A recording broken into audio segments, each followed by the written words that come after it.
We thank Meg Medina for being here with us tonight. Meg is a longtime supporter and member of James River Writers, and we have loved having her as part of this organization. She's on our advisory board currently, and the panel tonight is sponsored by Meg Medina Books, Inc. Meg is a Cuban-American writer and an award-winning and New York Times bestselling author of numerous works for children and teen, including Marcy Suarez Changes Gears, which won the 2019 John D. Newbery Medal. She serves on the board of advisors for We Need Diverse Books, and she's on the faculty of Hamline University's MFA program in children's literature. She lives here in Richmond with James River Writers, and we are delighted that she helped us put this panel together tonight with all of these amazing people. She's going to introduce our amazing panelists, and I want to go ahead and get started because we are in for a lot of great information. So take it away, Meg. Thanks, Catherine. Hi, everybody. And yes, I do live with all the James River writers here in Richmond. Oh. All of them in my house. I live with my family and a dog. But I'm so happy that you are all here from near and far. So thank you very much. And thank you very much for also purchasing your ticket. The proceeds will be donated to the National Coalition Against Censorship. And that is a very cool thing indeed. So I'm going to introduce tonight's panelists, and we're going to be talking about censorship as it is being articulated here in Virginia, our home state, but really with implications for how it's looking across the country. So here is our panel. It's just too good to be true, but here it is. Elizabeth Acevedo, our first guest, is the New York Times bestselling author of The Poet X, which won the National Book Award for Young People's Literature, the Michael Prince Award, the Pura Beltria Award, the Boston Globe Horn Book Award, and the Walter Award. Incredible novel. She is also the author of With the Fire on High, which was named a Best Book of the Year by New York Times, New York Public Library, NPR, Publishers Weekly, SLJ. And in addition, her work, Clap When You Land, was a Boston Globe Horn Book Honor Book and Kirkus finalist. Liz Acevedo is a National Poetry Slam champion, and she holds an MFA in creative writing from the University of Maryland. She lives with her partner in Washington, D.C., and she's just a lovely friend. I'm delighted that you're here, Liz. Thank you for coming tonight.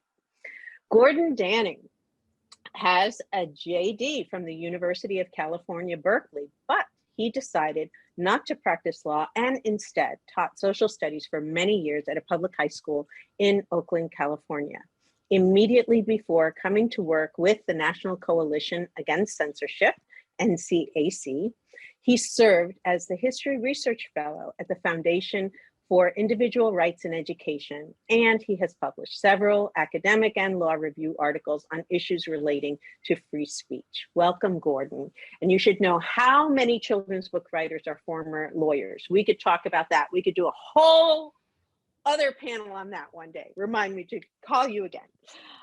Angie Manfredi is here.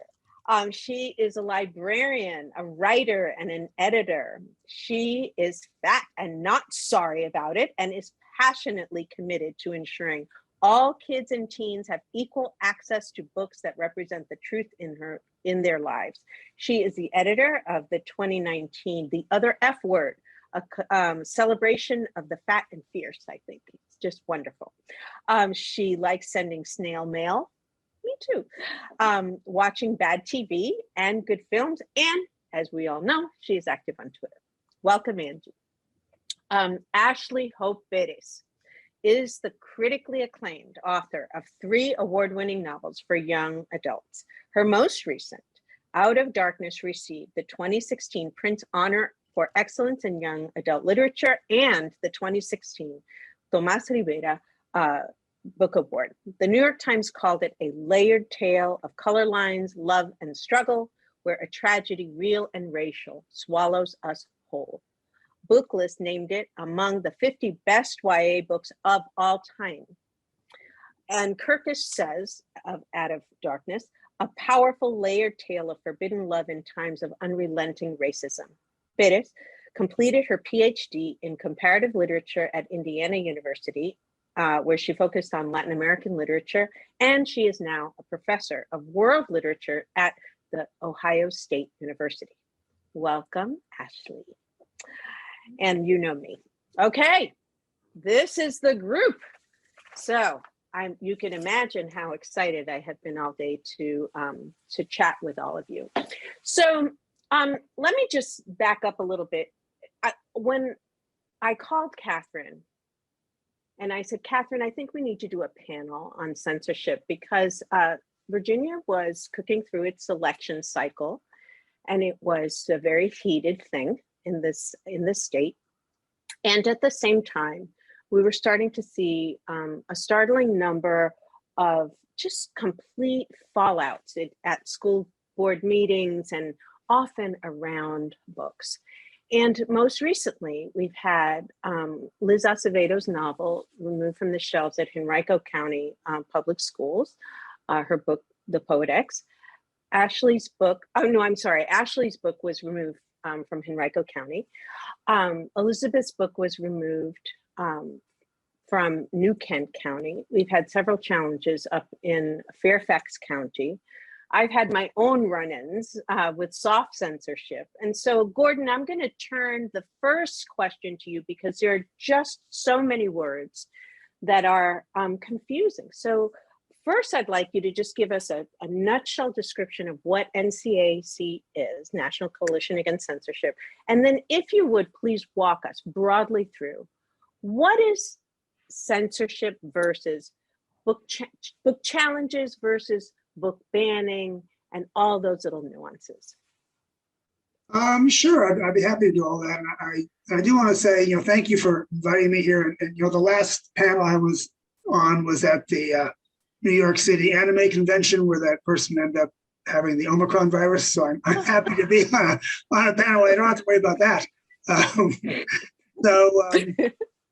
So yeah, the National Coalition Against Censorship, we were founded about 40 some odd years ago.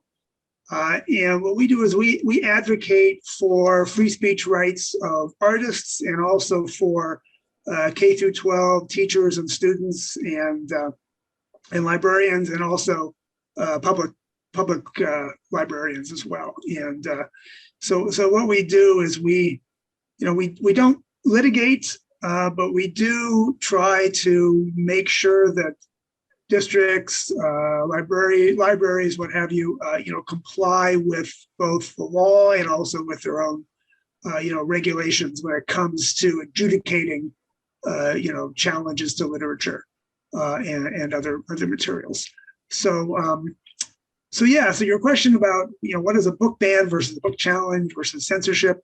None of those have actual legal definitions, but, a book challenge is just simply when someone, usually a parent, but not necessarily, finds out about a book that's being used in a classroom or is available in a school library and feels that it is inappropriate in some way, and files an official challenge with the district saying, hey, this book either should not be used in the classroom or should not be on the shelves of the library. So that's a book challenge, and that just starts the ball rolling on hopefully the district following its regulations and adjudicating these challenges. Lately, sometimes that has not happened, unfortunately, but generally it does. So I guess a book ban is basically when the district or someone decides, no, we're going to either take the book off the shelves or of the library, say, or not use it in the classroom, or restrict its use in some way. I guess that's the best definition of a book ban. It's a little bit of a misnomer. I think people use it a little bit more broadly than it really should be, but that's the basic difference between those two things. Most challenges we find end up, at least historically, have ended up with the book being kept. So just because the book is challenged doesn't necessarily mean it's actually going to be removed. Right. And then, of course, censorship is any sort of effort or result in which a book is either, or any sort of speech is either silenced or limited in some way. There was recently a case I'm blanking on which I guess a district had removed a couple of pages from some sort of children's book about seahorses. Apparently there was some sort of seahorse sex involved. We're still trying to figure out what's happening in that case. So that's an example of censorship. But really the one type of censorship we're really most concerned about often is self-censorship, in which, teachers or librarians might think that, geez, it's such a hassle to deal with these challenges. It's just much easier just not to offer well, I shouldn't say risque, but the books that are anything that someone might find objectionable. So that's the self-censorship is one of the things we're really worried about. I'm gonna jump in here first, and also to offer correction and thank you to whoever posted it, that Henrico County has put Ashley's book under the review process, right? So they haven't completely yanked it, but they're going through the process, which we're going to talk about with Angie, I think, a little bit on down the line, how it is that a book goes through that kind of process. So let me ask you further, Gordon, like, what are the big reasons, the typical reasons that books are most often challenged or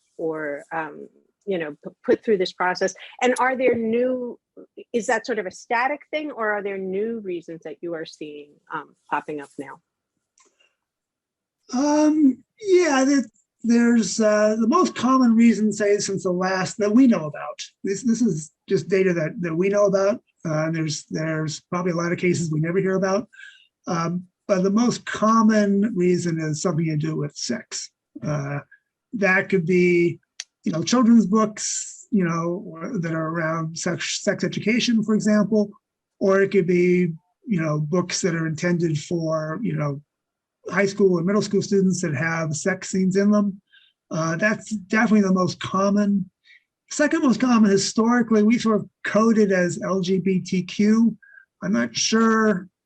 Sometimes I think our data is a little bit misleading, that we assume a book that is challenged that has LGBTQ themes are challenged because of that. So I think those numbers might be slightly overstated, but certainly among books intended for elementary school students, there's quite a bit of that. Profanity is another big one. Issues around race, so classic books like To Kill a Mockingbird or Huckleberry Finn are often challenged on the basis that they are racist or they use racist language. Those, over the years, there have been some ebbs and flows, but generally, the main categories have remained pretty constant. Last year, there was during the height of Black Lives Matter protests, there were quite a few cases we saw in which books were challenged because they were ostensibly anti-police. We saw that last year, but this year, not so much. I'm going to talk to our two authors who've been in the hot seat on some of this. So Liz and Ashley, if you could each, and we'll start with, let's say, Liz here. If you could tell us what your own experience has been with having your book challenged or banned, and for example, like which title it was, and how do you normally find out about these things, and what's happened as a result. Yes. So the first book that I ever had have a controversy was The Poet X. In 2019, I was supposed to do an event at a Catholic school in Florida, which had fully paid, had sent in the check. I was supposed to show up in a month beforehand. They reached out to my agent and told my agent that while I could keep the money, a parent had said that the book was too anti-Catholic, had started a whole kind of group of other parents who challenged the book within the school, and that they were no longer going to have my visit, and that they weren't sure if they would be providing those students with the book after all, right? So that was the first time where it was kind of an odd moment. It was a single school. And for me, it was like, I mean, but you paid me. Like, this makes no sense. Like, you all reviewed it, you sent out the list, parents knew you were reading this. And I think I didn't take it to heart, right? Because growing up, all my favorite authors were always banned or censored. And it felt like, all right, this is the rite of passage. It'll happen at least once. I think what increasingly began happening is it started getting closer and closer to home. It started being a lot more randomized. It didn't matter whether or not I was coming to talk about the book. There was commentary that it was pushing white kids to lose their innocence, that it was, and this is specifically the Poet X, that it challenged religious views, that students who were Christian would not be able to feel comfortable in the classroom. That was in North Carolina with the lawsuit that happened at Lake Norman. In Georgia, the novel was also the Poet X. This was outside of Cobb County. And that one, a group of parents went to a school board meeting dressed in all white, and a group of women stood up at a podium and described how my book was filth. That was, well, I can't remember the exact language, but was polluting the minds of young people. And, with the Fire on High, which is interesting because being that it's about a teen parent, which is slightly more explicit in terms of those relationships, has slipped under the radar a bit. Clap When You Land, which talks about sex work, has slipped under the radar a bit, right? But every now and then there will be schools districts, including one in which I taught, where I was supposed to go do an event. They had enough books for every single 8th grader. They had to get permission slips. That it was voluntary. If they wanted to take the book, it was a choice book, so it wasn't being taught in the classroom. And 2 days before I was supposed to attend, the school district told the principal and teacher that it was inappropriate and they'd have to go, it wasn't approved. And when the principal and teacher asked what was the approval process, that they hadn't been informed, they were told that Prince George's County didn't have one yet. Oh. And so it often happens in these ways of after the fact, when a program has been planned or students have already read the book, or, that they decide, well, actually, all of the work of the curriculum that teachers, that librarians, that principals, that everyone has done in order to ensure that this book is meeting the objectives of what we're trying to teach students. Actually, one parent decides that a line or a cherry-picked image or whatever the case may be should disallow all students from having access to these books, including in Lake Norman, where they gave the parents an alternate book. They said, we can teach the same subjects, your student can read this book instead. And the parents said no, and they lost the lawsuit and they're suing again, right? And so it's almost like this doubling down, this commitment to, it's not their point of view. And so no one can have access to that point of view. Right. And how about you, Ashley? What's it? And you're really in the hot seat. And I'm so curious about that, because Out of Darkness is not a book of this year, right? It's been out for a while. Well, the same thing with Poet X, right? It's had some years. And so give us your horror story, so to speak, because these are really hard for me to hear as your colleague, right? And as a fellow writer, because I know the work and the intent and the mind and the heart that came to this work on behalf of young people. And it feels so astounding to have it received in that way. But I'm sorry, Ashley, go ahead. Well, I'm Liz, I appreciate the things. You highlighted so many important points, and I'm happy to get to be in everyone's company. As far as my experience with this phenomenon, I think that what is really distinctive, and Liz was laying out a little bit of these differences. It's not completely uncommon to have challenges of a book, particularly when a book's being taught or an author's visiting.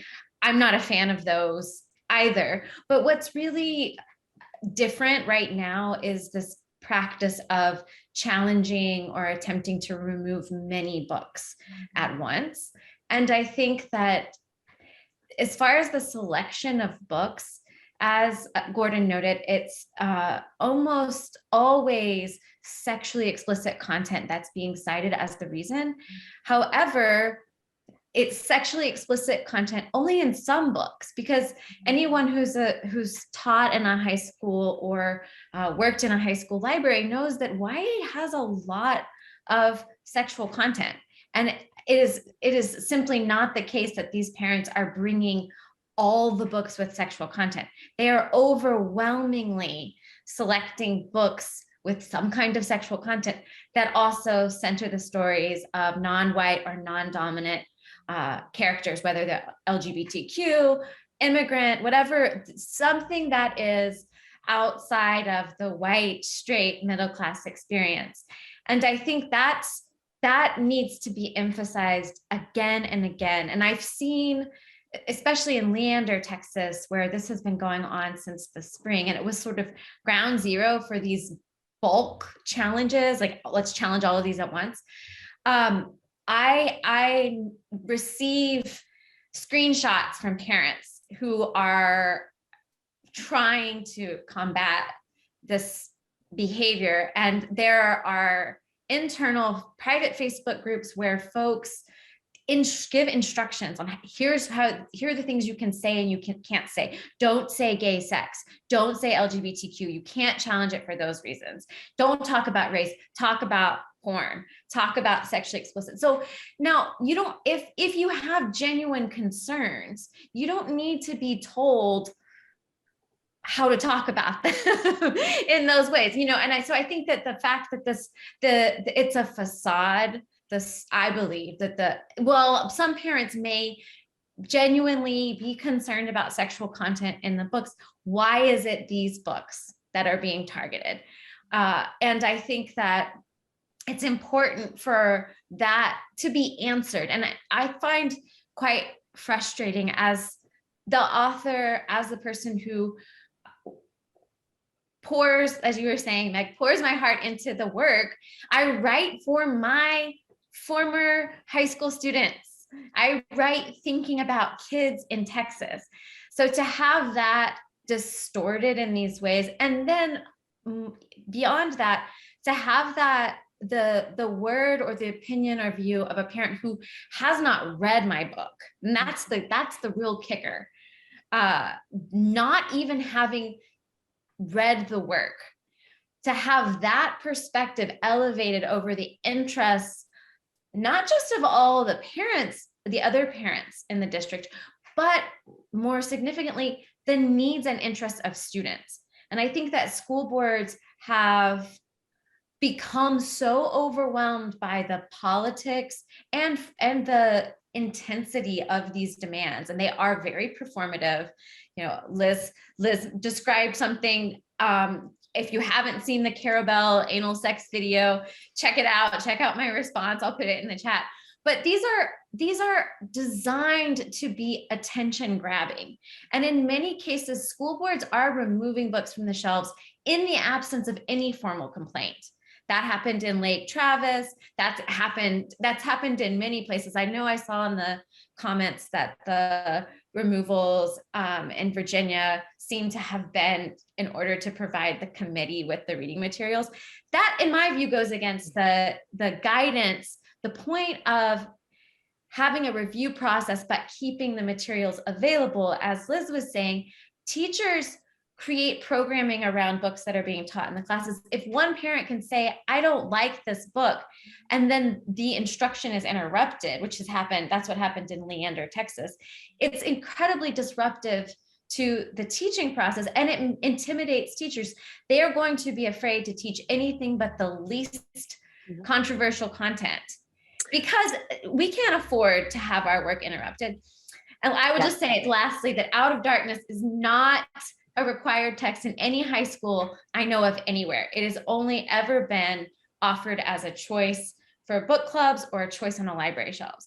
Excuse me, a library shelf. So I'm coming back to you with a lot more. So hold on to some of that. Oh, hold on to it. Because I want to talk also. I want to get a librarian perspective. And so yes, on the performance and also I think, in all fairness, there are parents who have a legitimate concern for a book with their kid. Okay. I'm, I have to dig deep sometimes to find that patience and that ability to see it from that perspective. But I think that a dangerous part is also the soft censorship that comes, and what Gordon was starting to allude to in all of us. We're looking at a group of educators who have been battered, especially during COVID, right? Everything has become a very big fight. Everything is very contentious. And so the easiest thing, I think, would be for them to just pick another book quietly, right? Just go pick another book. I've seen that happen with my novels, and I've also seen other sort of weird fixes, like they have to bring a permission slip to check out the book from the library. And some people feel like that's a compromise, right? That is a way to meet parents in the middle. I still feel like it gets between kids and reading the material that they really are seeking to read. So I think we should turn to our librarian, Angie.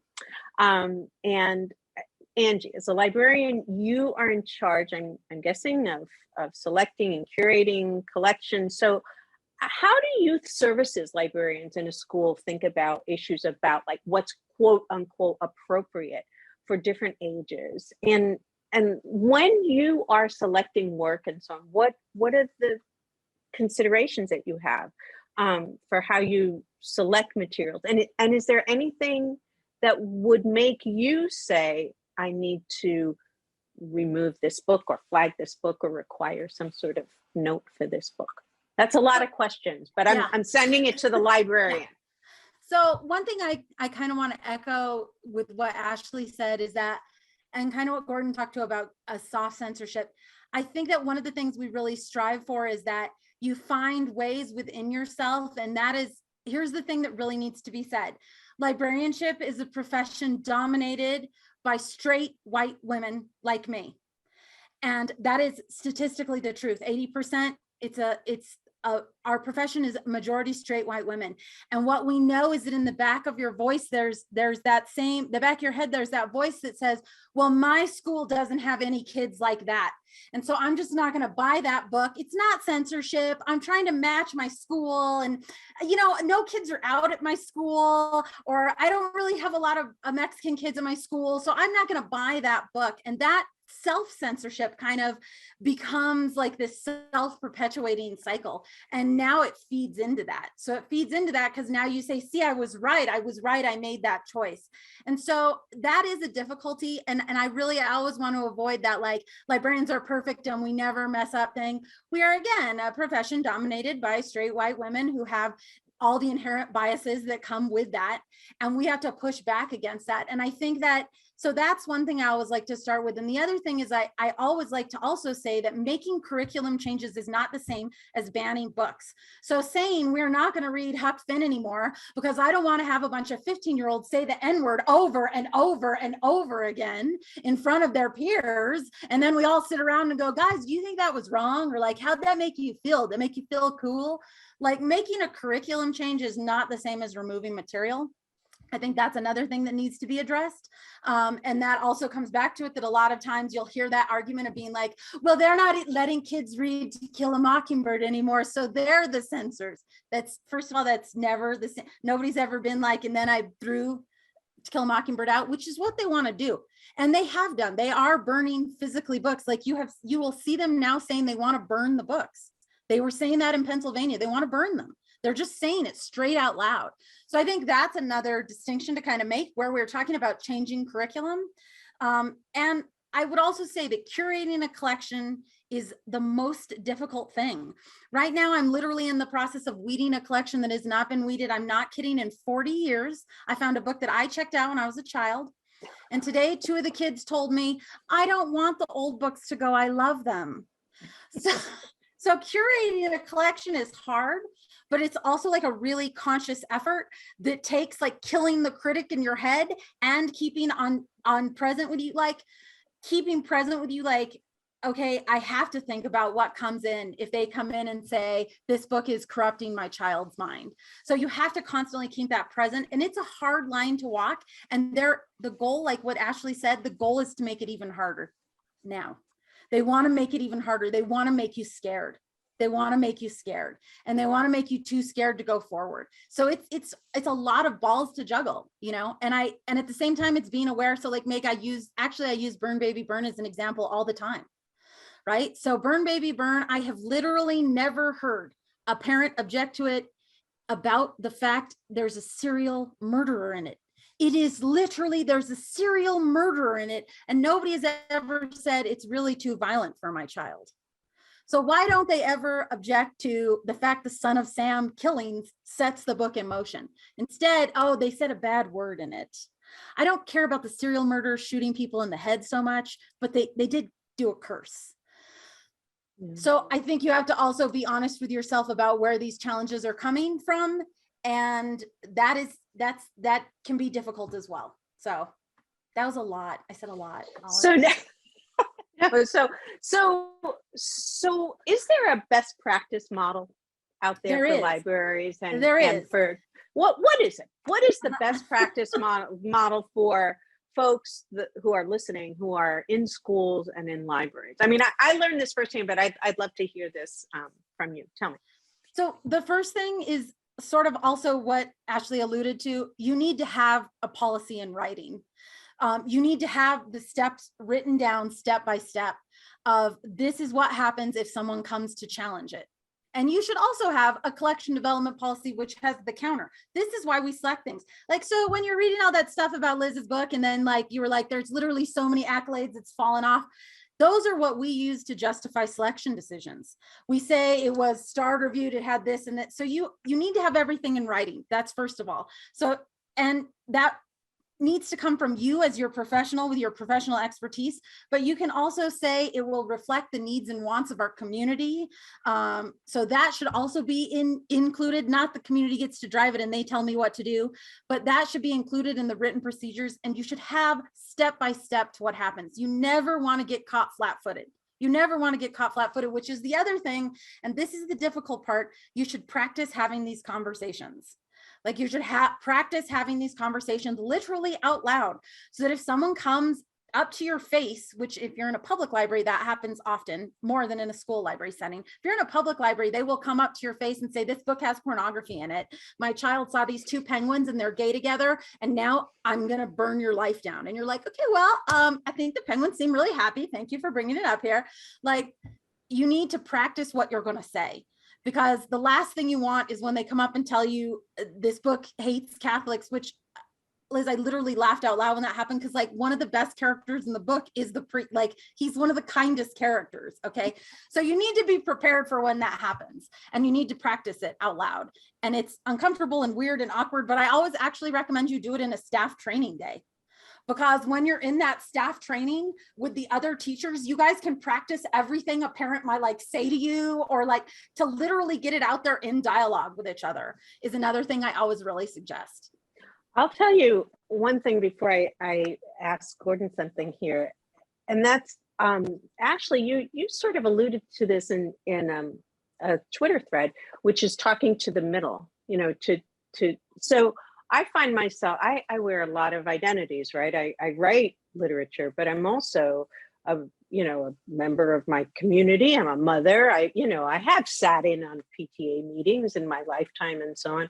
And so I feel like we all need to sort of practice in our minds these conversations with our own neighbors, with the people who sit on our school committees, if we volunteer there, with our colleagues in the in the teacher's lounge, with our friends on the playground as we're watching children, because these conversations are not fringy anymore. They've been pulled into our daily life, and we can choose to go down in a ball of flame, or I think a preferable strategy is to figure out how to, as you say, sort of talk this through. So I think NCAC has a toolkit, does it not, to help in these cases, Gordon? Yes, it does. We have several resources, including some recommendations for challenge procedures and some sample challenge procedures from several school districts around the country, which I can put in the chat if I can find the link. But yeah, I think that's actually, if there are teachers out there or people in schools out there, the first thing I would recommend people do is look at your district's policies. Most districts have policies around this. Some of them, as we mentioned, some of them specifically say when a book is challenged, it stays in use until the challenge is adjudicated. Some of them say the exact opposite, which you don't want, because yeah, that's no teacher is going to want their book, as was mentioned, pulled out from in the middle of the lesson. And so if that's what the policy allows, yeah, they're just going to assign the most boring, uncontroversial stuff. So yeah, I would definitely encourage people to look at their district's policies and see if they conform to our recommendations, which I am going to put in the chat right now. What is something, Liz and Ashley, that you wish your critics really understood differently about your work when they make their calls to limit access to your books? Like, if you could be talking to the middle right now, and you are in a room with a mom or dad who feels completely on fire over this, over your work, what do you wish they understood differently? What do you wish you could say to them calmly?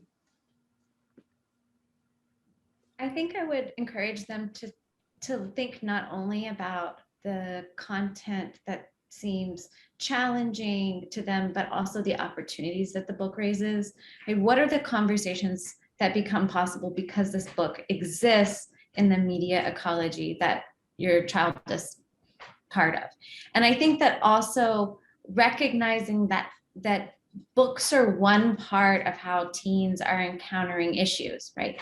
So what is different about when Out of Darkness portrays sexual abuse? I think that one of the valuable aspects of novels engaging with some of these very painful issues is that they're slower than a movie. They're slower than a TV show. There's time to think and have a process of reckoning with that experience that's simply not always there in a faster moving medium. I also would encourage parents to read alongside their kids and have conversations with their kids. I sort of take the view that my kids can read what they want to read as long as they're fine if we talk about it. And I think parents are missing opportunities to engage with their young people about issues that matter to them, to the young people and to the parents. And I think that finally, as someone, I think it was in Spotsylvania, that the librarian said, if your worldview can be undone by a novel, maybe the novel's not the problem. But I think that, there is a kind of a sense, a notion that if only these books weren't there, somehow the world that young people are living in wouldn't contain these realities. But as Angie was pointing out, they're often objecting to something that's sort of to the side of what the book is really confronting. And I find it fascinating that a parent wants to object to the presence of the word cornhole in a book, but doesn't want to talk about the fact that sexual abuse exists in the world, right? Like, the problem is not portraying these realities. It's that we haven't found ways to protect our kids in real life from these harms. So, I think that I wish I could have a conversation with any of these parents, including Carabelle. I would read a passage with them. I would talk to them about how I would read it with students or with my own kids. But unfortunately, I just don't think reading is part of the equation. And I don't think it's about the books.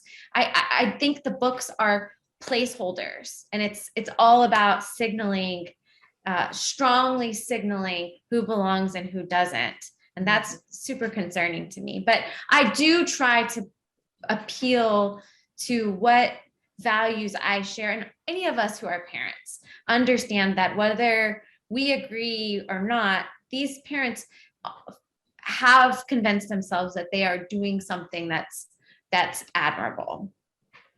Thank you. What do you think, Liz? This is really hard, Meg. I mean, I think I'm not a parent. I've not sat in PTA meetings as a parent, only as an instructor. And I think I write from this perspective of the things I've seen of young people that often their parents do not see. The ways in which they come to poetry workshops, the way in which they read a book and say, you know, I didn't know you could say this. I didn't know you could feel this. I didn't know I could talk about this. I don't have a place to talk about this, right? I think what Ashley mentioned about the ways in which young people often encounter information, and it's from their friends, and it's from TV, and it's from maybe spaces that aren't very contextualized.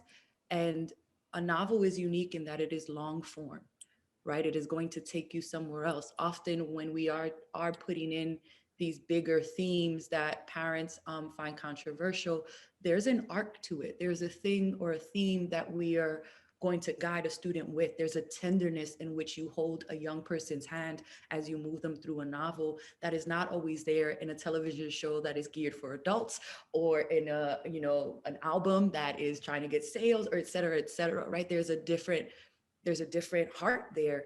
And to me, so often, you know, these parents are talking about how much they love their children, but it's only their individual child, right? It's not the community of children.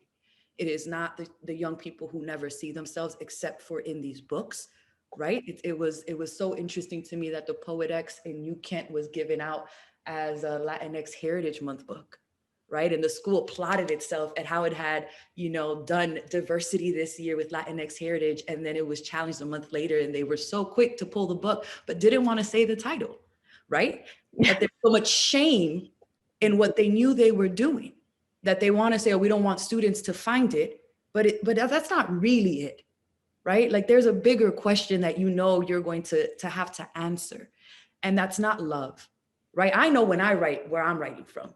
When you show up in this schoolroom and you pick out a couple of lines without having read a novel that the young people in your community protest to say, you cannot remove this from our school. And instead of listening to the supposed community you love, you know, you're so quick. And so maybe I'm not the person to talk to any parent in this space. Maybe they should not pull up on me, right? Because I got a lot of thoughts and feelings, and it's not gonna, but it is personal.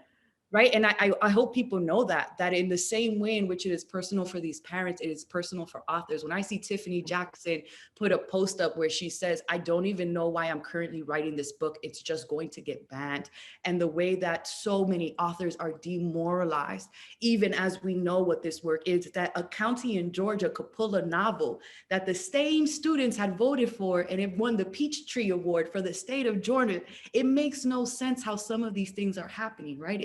It's in opposition to what young people are saying has merit for them, what they know they're discussing in class, what they know that they're able to encounter in a safe way.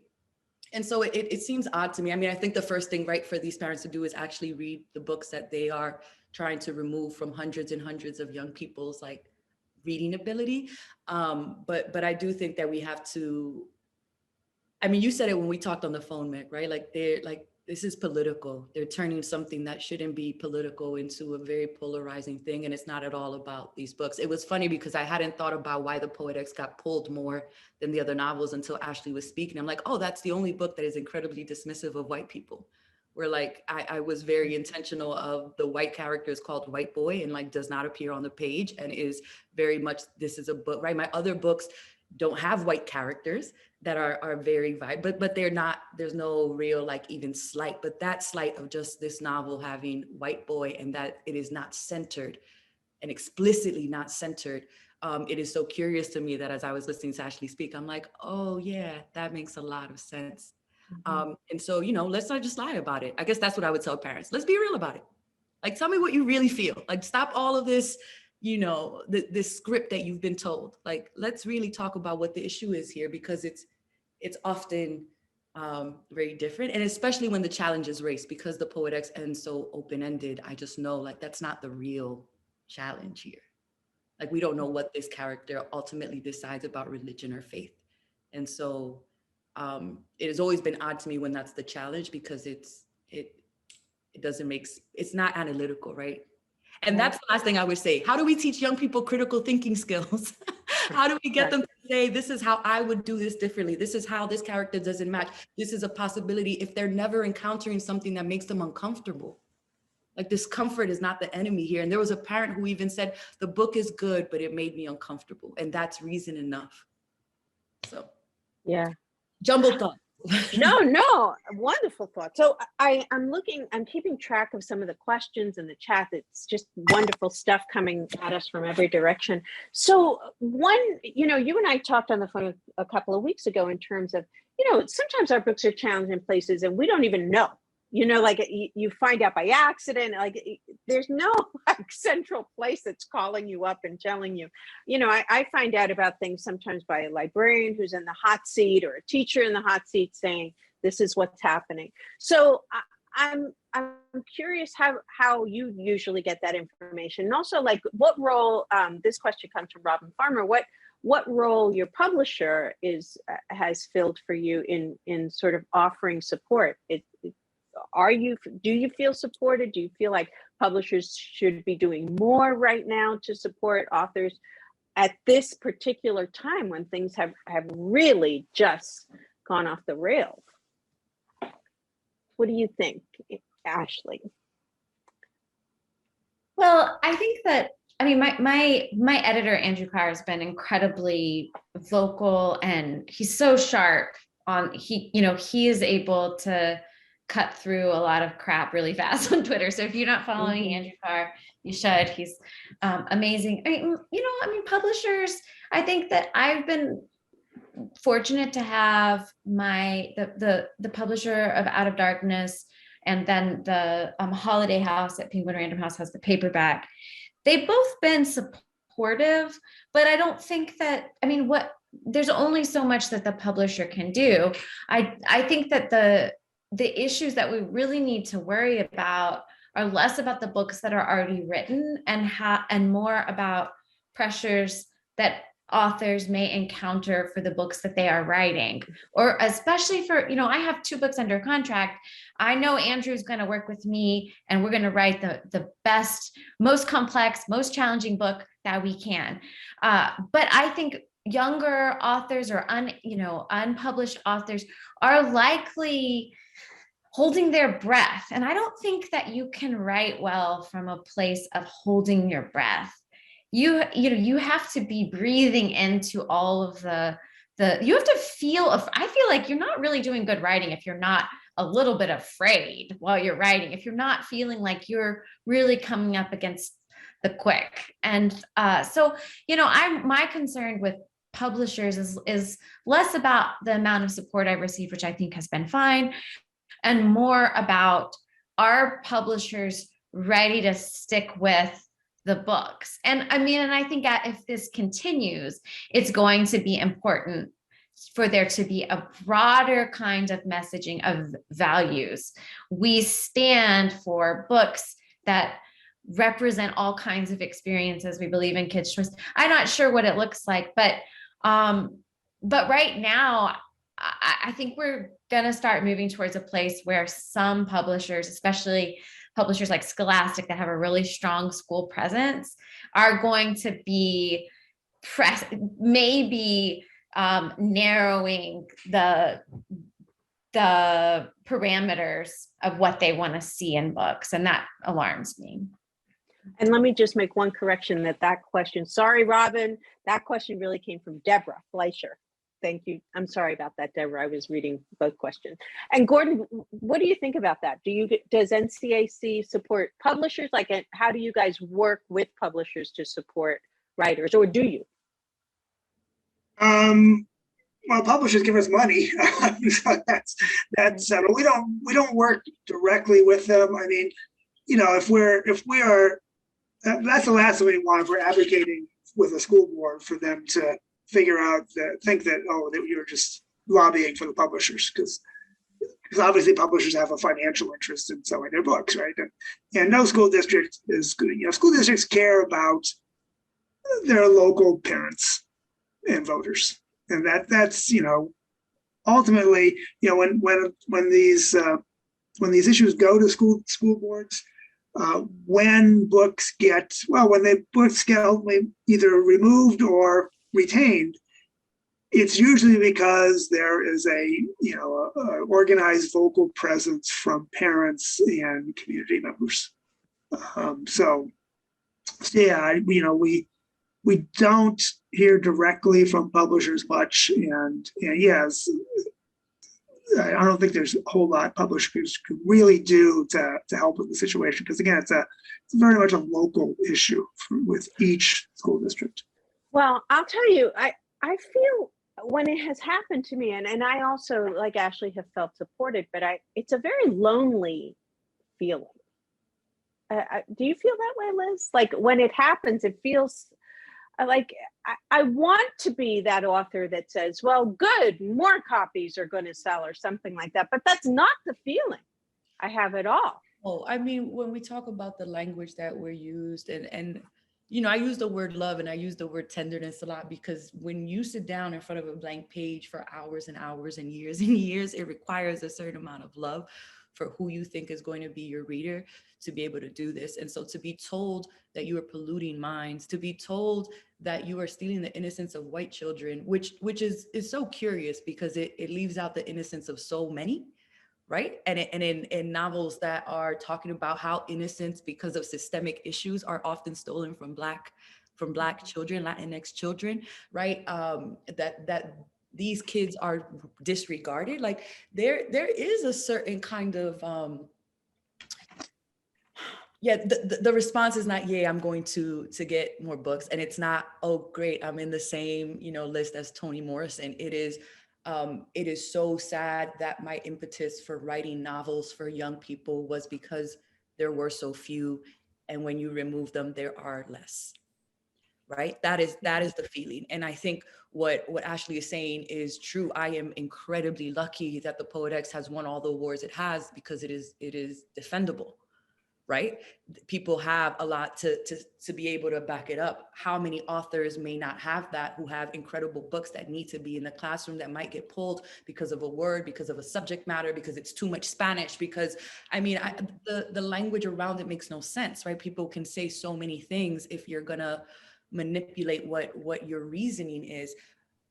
Those authors may not have the same kind of support, right? And it might be a little bit harder to be able to get them back on the shelves. And so every single time it's happened, it's been a surprise to learn about it. It's been a cold agent email. It's been, you reaching out to Phil sending me a text. Phil's a good friend of ours, and my kind of learning that and having to sit with, that's one less kid that will be able to have a conversation about subject matter. I think is very important to be able to talk about as a nation, right, and as a world. So it's disheartening. And as a teacher who fought so hard to put so many books on shelves, like I can't imagine the kind of struggle that teachers are going and educators are going, knowing what they did to get those books in a classroom, and then not being able to actually engage them. Like you think about a kid, this is the kid that's going to read this, and now you can't, right? Yeah. I'm thinking, along the ideas of what Ashley's saying in terms of the self-censorship that will happen, like the caution. And I see in the comments as well, we have, people who are afraid that they're going to end up on CNN, or, being dragged out in for teachers, for librarians, their reputations, and also they're incredibly busy, and so to add the drama of a book challenge and the paperwork and the process that involves to their lives is just, when it has happened and I've seen educators have to go to bat for me, I have felt so indebted to them, and also so sorry that this grief has come to them. Angie, do you feel like the rise in challenges and these sort of organized challenges, has it changed you as a librarian?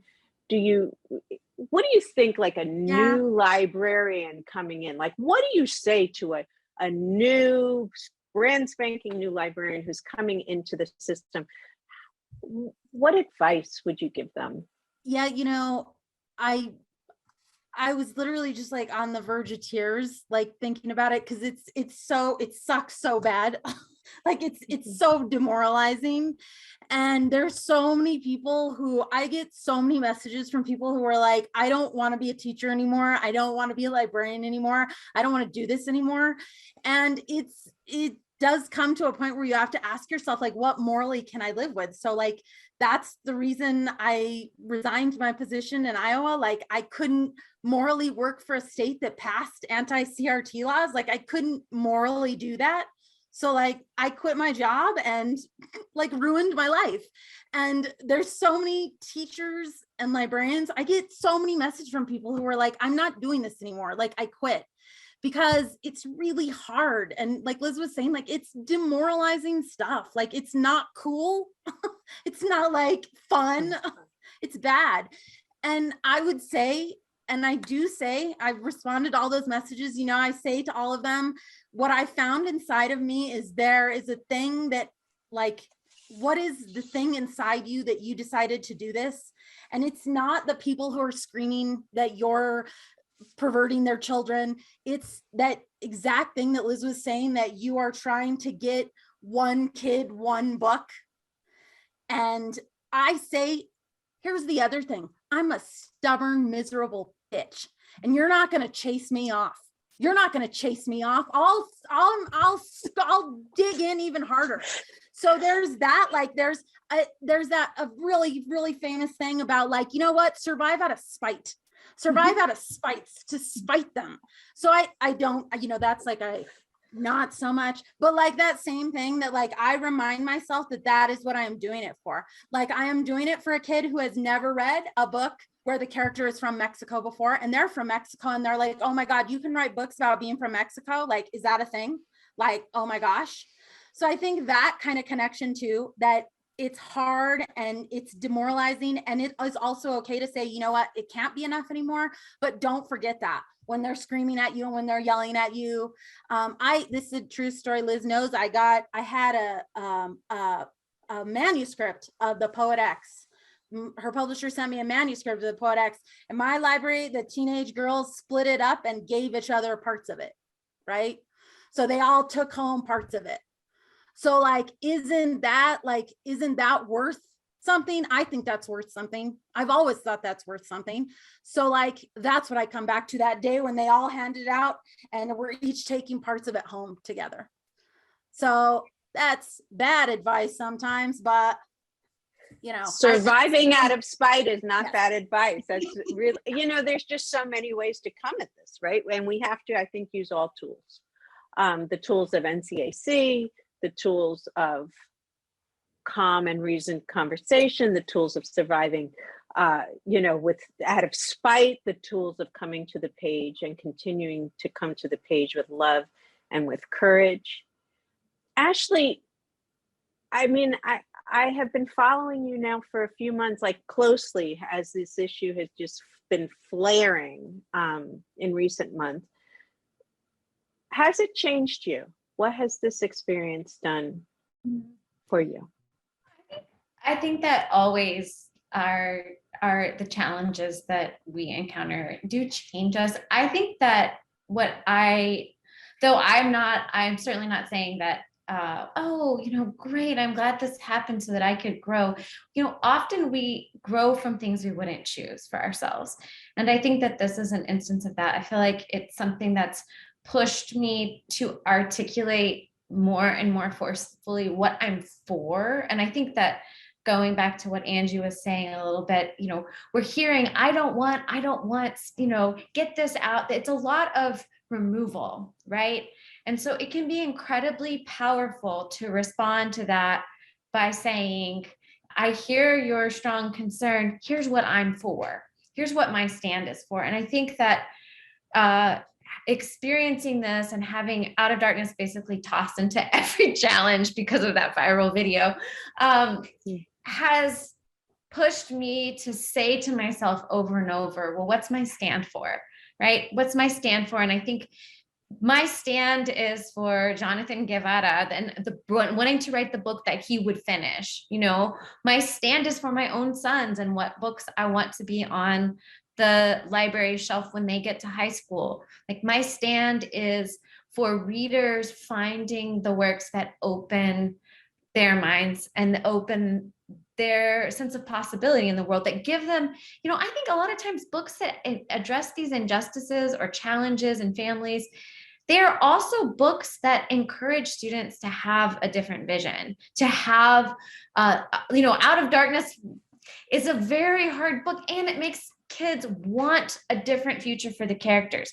want a world in which the love of those characters, that family, is possible. So I think that there's a way in which, if I stay connected to what is the affirmative vision, like what am I for? What am I writing towards? Who am I standing with or standing for? It's a lot.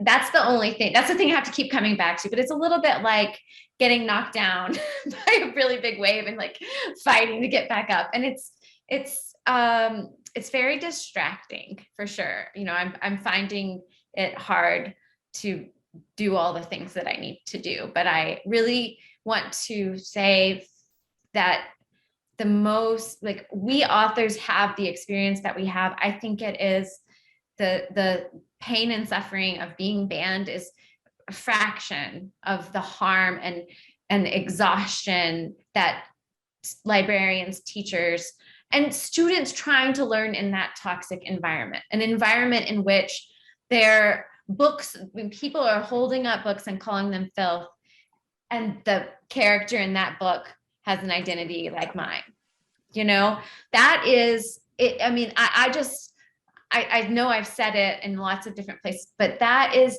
a message that is already sent by the parents the minute they do that. But when school boards sign on and endorse that, the whole school feels like it's against that student. The student feels like the whole school, that the authority is against them. And that's a terrible thing to have to carry in your backpack when you're trying to go learn how to do calculus.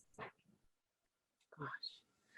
Yeah, the horror of calculus just starting, just on the ground. And then, yeah, the enormity of feeling singled out in that way.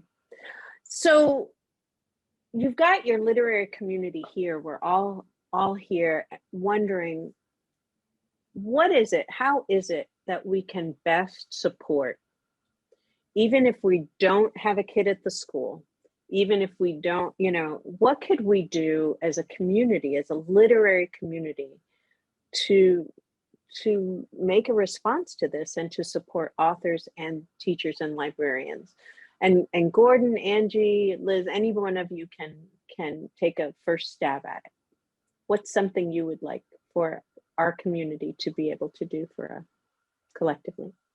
I think I saw this in the chat, and I know it was one of my first stops when the book was banned in the county where I taught, or was told it needed an approval process that didn't exist, was reach out to NCAC, but also ALA, and their Office of Intellectual, what's the word I'm missing it?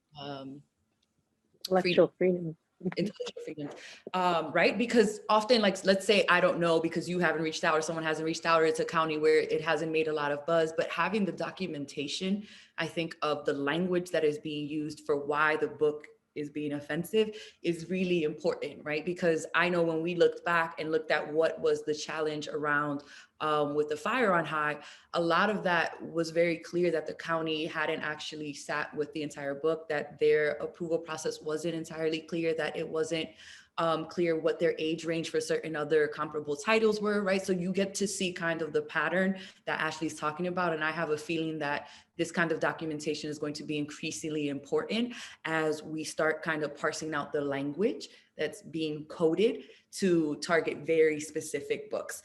And I think the only way to be able to really confront that language is to know how it's being replicated across the country. And so while authors may not always have a sense, or publisher may not have a sense, if you are in an area where you know that this is happening. I think just documenting on behalf of that novel and of intellectual freedom is critical. So those are two that I would suggest.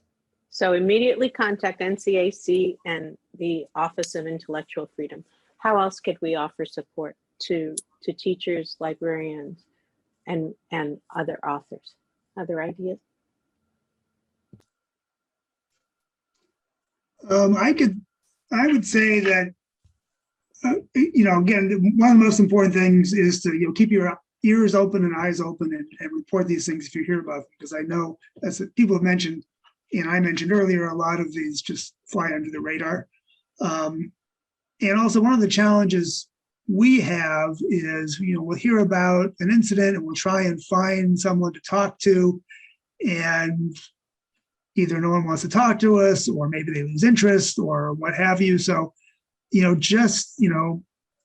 trying to, if you know people in the district that one of these things happens, reaching out to them and asking them to talk to us, because probably a substantial percentage of the cases we hear about, including cases where someone actually initially contacts us, we contact them back, and again, nothing, we never hear back from them, then we can't do anything because we don't, we can't rely on media reports of what happens, because that's often not correct. And unless we really know what's happening, we can't intervene, because again, no one's going to listen to us if we write a letter that's wrong, right?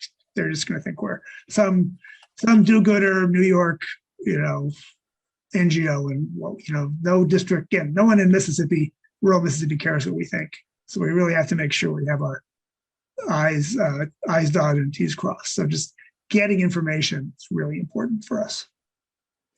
Angie, how about volunteering to be on that book review committee? Is that something that would be helpful or no? I would also say, God, I can't imagine putting yourself through it, but you should run for the school board. You should run for the school board. Because why do they get to be on the school? No, you should run for I would say that. And I would also say, I know this is, okay, so whatever, please, you could write a letter to the paper, and you can say, I love when my kid brings home books about gay people, because my kid is straight and they tell me all about being gay. I love it. My kid found out about all these amazing issues from books, and I loved it. That, for one thing, that's my life.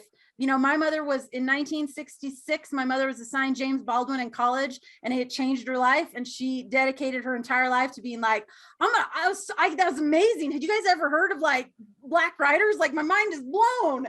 And we need to hear that point too.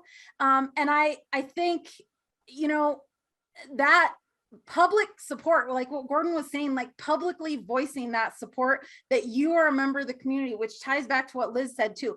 I am a member of this community. My children attend this school. My children go to this club. I am here too. I am a member of this community. I think that's really important.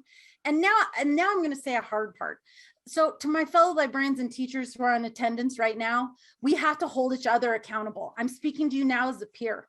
Okay, I'm speaking to you now as one of us. We have to hold each other accountable. And that means I want you tomorrow to go into your next door teachers, say, why are you still teaching Little House on the Prairie? It says the only good Indian is a dead Indian 15 times. Why are you still teaching that? I am asking you to hold your peers accountable so that they can hold you accountable. Why are you backing off that Liz Acevedo book? Your kids would really like it. You can't be afraid of the parents yelling back. I've got your back. We're going to go in this together. So I'm saying now to you, peer-to-peer, push back when they're doing Christmas. Why is everybody doing Christmas right now? You have Jewish students in your class. You have atheist kids in your class. You have Jehovah's Witness kids in your class who are being excluded right now. Why are you having a holiday Christmas sweater in your library? I'm asking you to do hard things because kids need us to do hard things. So let's hold each other accountable in this. That is to teachers and other librarians. Find one other person who will team up with you and say, I want to teach Mercy Suarez. It's really good. It won the Newbery. It's brand new. It was published within the past 30 years. Let's do something new. And that really is my message to each other tonight. Can't be afraid. We got to be brave. We're the grownups. We're the grownups in the room. If we're afraid, if we let them bully us, the kids lose. So like, we have to be the brave ones. Like, Don't be afraid. And Ashley and Liz, any thoughts on how your literary community can help? I'm thinking of the new writer who's afraid of torpedoing their career in their minds. Any thoughts? I mean, I think one of the biggest things we can do, I mean, I think Ashley's still working on books, still having 2 books under contract, still, you know, not being unafraid to do the hard work. I think anytime we sit down and are honest, right? I feel like to some extent, there's a little bit of the grit that I have that's kind of like, you know what, I didn't expect nobody to read these books anyhow. I didn't think any teacher was gonna have these books anyhow, right? So like, I'm gonna keep writing and telling the truth because that was the point anyhow. And so I think that, you know, I love watching authors like you. I love watching authors like Jackie, like Jason, you know, who have been challenged for such a long time, right? And just keep doing the work. Because I think there is a kind of go-get-itness of you put your head down and you pull up. And for most authors, when I am asked about this, it's like, well, it hurts, but you remember your, you know, the ultimate why, which I think Ashley really described, like, what do you stand for? Like that has to go into what you write. But you know, I am curious of what it would look like to maybe hold each other differently if it's a banned book retreat where we all pull up and just like cry together, right? I think that there has to be a way to, especially as things have become more virtual, we're not in classrooms, we're not in front of students, we don't have that love of knowing, yes, there are real readers who find so much here. We have to find other ways to kind of provide succor, right? To like fill our cups. And so I'd love to think through maybe some creative ways for authors who are going through it to maybe have a space that feels more loving than this current climate. But that was just on the fly. But I do think that without those reminders, it's really tough right now. So it is. The whole time, the whole thing is time. We are in the virtual space has been a really weird space to be in for 2 years across everything. But it's made it so difficult to maintain some of the connections that are so essential to this kind of work, to working on behalf of children and loving children and writing and creating work and you know, connecting with them. All right, I see that I have tried to answer some of the questions that were dropped in the Q&A. If Catherine, I know you're buzzing out there somewhere. Are there other questions that you'd like to type into the Q&A, folks? Oops. Angie, do you regret resigning your former position? Do you think you could have stayed and challenged the new law by continuing to promote all kinds of books? I regret every day leaving. I love that job. I was great at it. I advised 544 libraries in Iowa. It was a productive, exciting job. I was given a lot of freedom in it to innovate, and I regret it every day. And yeah, I know it was 100% the right thing to do. You know, I don't know how many of you are familiar with what anti-CRT laws actually say, but I read the one in Iowa very detailed.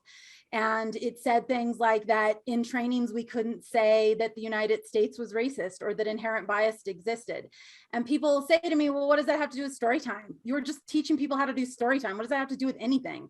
And I said that I have said for years that it is fundamental to what I do in practice. So I had to walk the walk.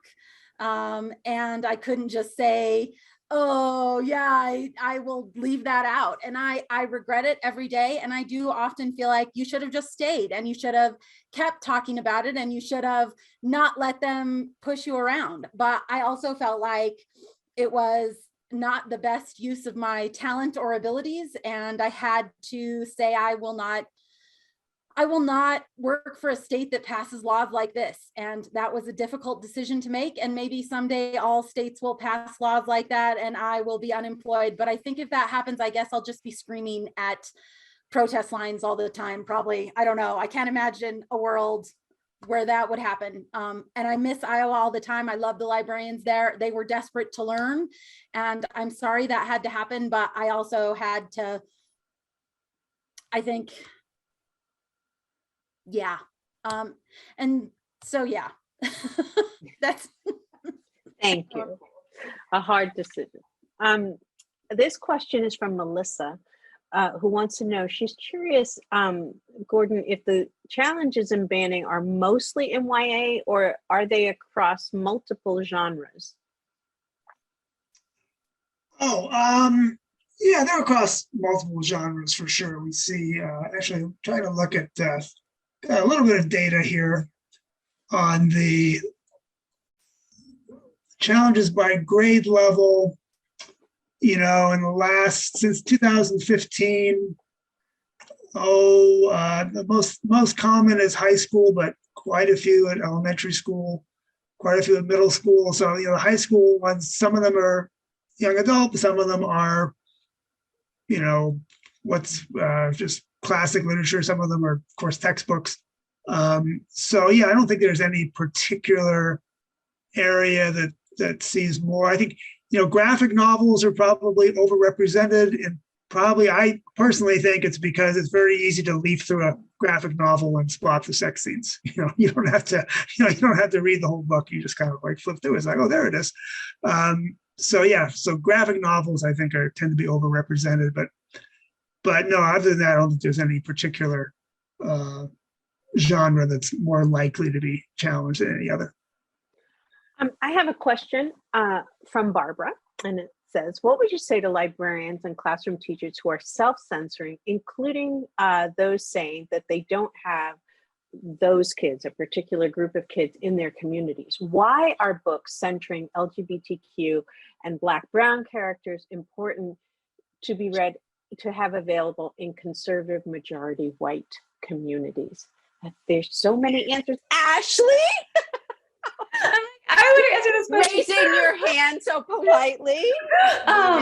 Well, okay, so I'm like, oh, this one me. I teach a lot of pre-service teachers who take my world literature course as one of their requirements to become secondary language arts teachers. And I think that one of the most powerful and important aspects of the work that I do with them is answering that question, because what a lot of us have a tendency to reproduce the education that we receive, but they're young people who are teaching, even if they're teaching in a majority white community, they are teaching kids who are going to live and work and love in a world that's not majority white, that's diverse in terms of experiences and gender identities.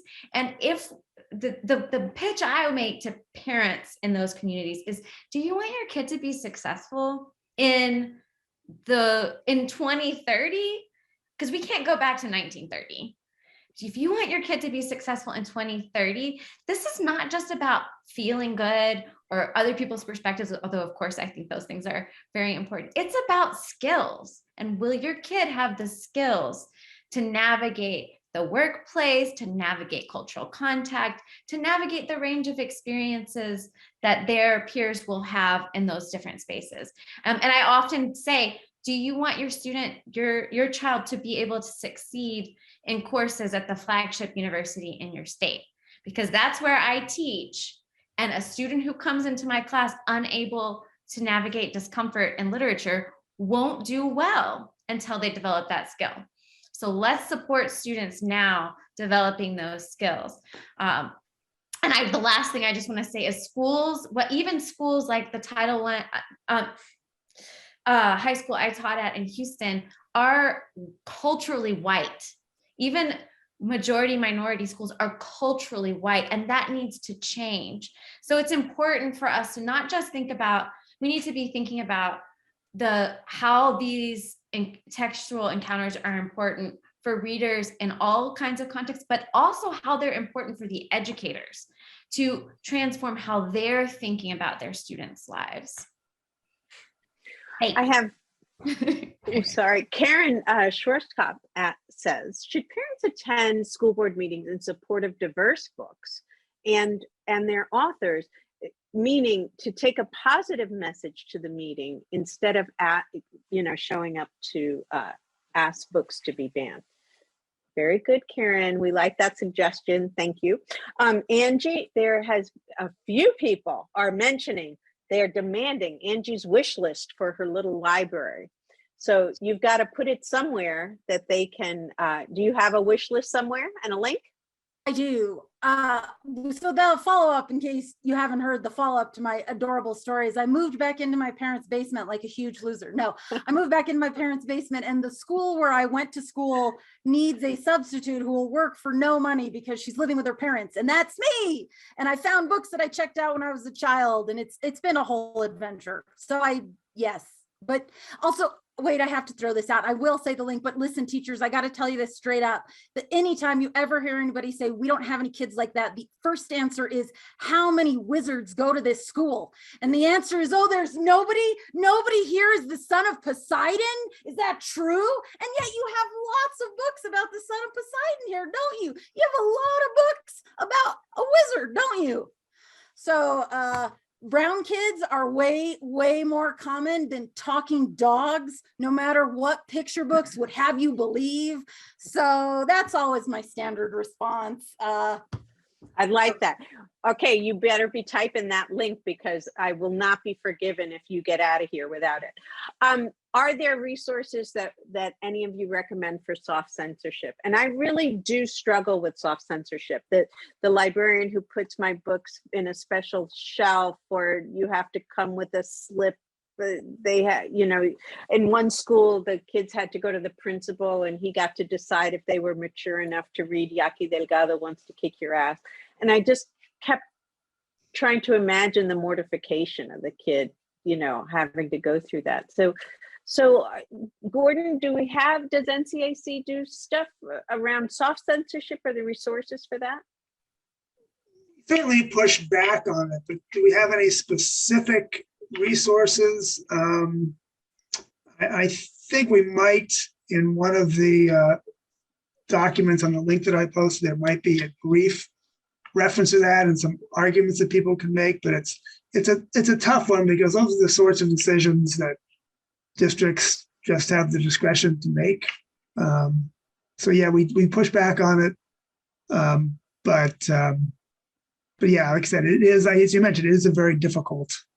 Yeah, I find that's the most insidious one. That's really tricky because it's very hard to prove. It's very hard to, quantify in any way. And people can say things. In fact, there was an op-ed this weekend in the paper.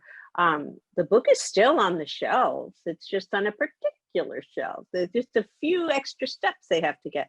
But I feel like anytime you are putting yourself squarely between a kid and a book, you're creating a problem that doesn't need to exist. All right, now listen, my friends, it is 8:28, which means we are almost at the end of our time. And I don't want the evening to end without, first of all, thanking the wonderful people who came out tonight to be part of this conversation, but also you, Gordon and Angie and Liz and Ashley.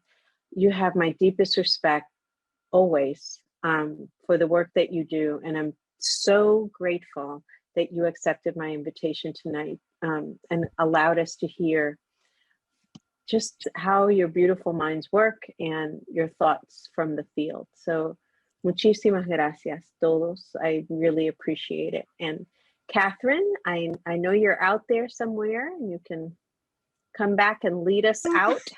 Here I am. This has been a wonderful, amazing, inspiring conversation. And I'm so, so grateful for Meg making the suggestion. I'm grateful for all of you who came out tonight to attend and to support the National Coalition Against Censorship.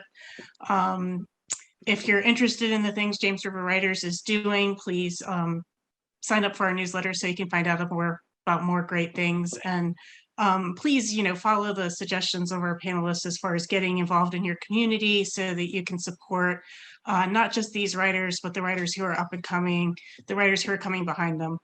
And I appreciate you guys being here tonight, all of you for being here. So thank you. And I think we're going to say goodnight. Good night, Thank you everybody. so much. What a Got pleasure. in your- Meg, thank you for doing this. Meg, thank you for putting this together. Yes, thank you and so for- much, Meg, for sponsoring. My Thank pleasure. you. Yeah, this is My great. pleasure.